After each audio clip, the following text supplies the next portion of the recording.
So when you're starting your deep dive clean on your charcoal grill, have your toolkit, and your toolkit is going to have your rags. It's going to have any of your scrapers or any of your cold clean brushes, degreaser like cleaners. So one of the other things that we want to make sure that we have is your ash bucket. That's what you got as you're going out to clean your kettle. First things first, I start on the inside. The exterior is more of the aesthetics.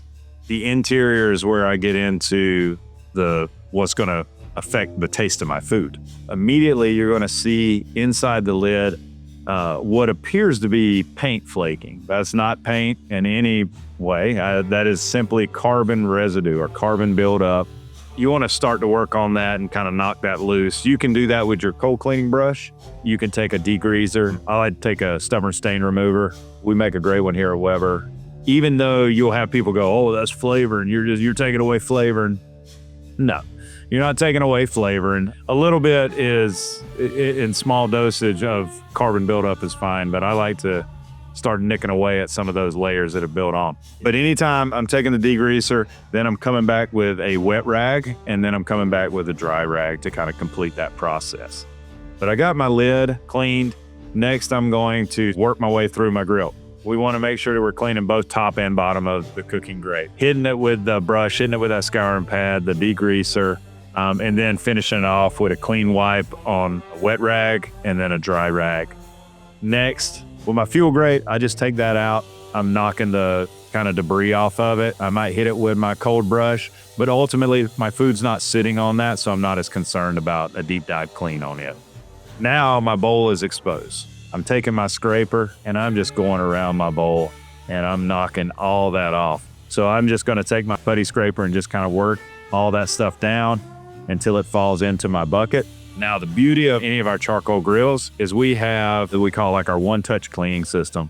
It is swiping just like a fan blade, and it's taking off any of that residue that's coming down and knocking it into a catch pan. Then I'm going to remove that ash bucket, dump that, make sure that that bucket's cleaned out. Now, the other thing that I like to do once I get all that ash out is I'll take my wet rag, I'll do a wipe, just one like once over, and then come back with a dry. You'll start seeing that porcelain enamel coating in there. Again, porcelain enamel coating that we have on our grills cleans up so nicely.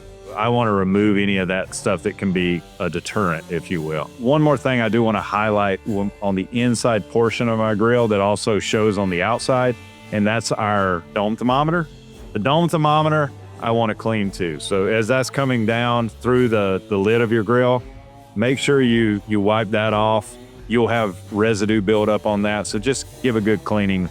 From this point, we can get the exterior portion of our grill.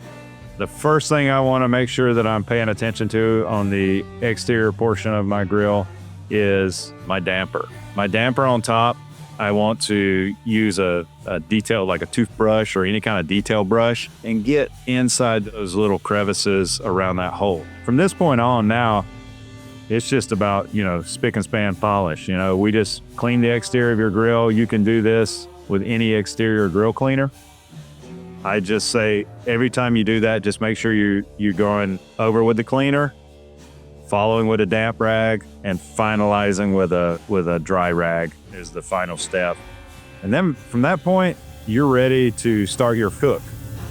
I think that covered everything.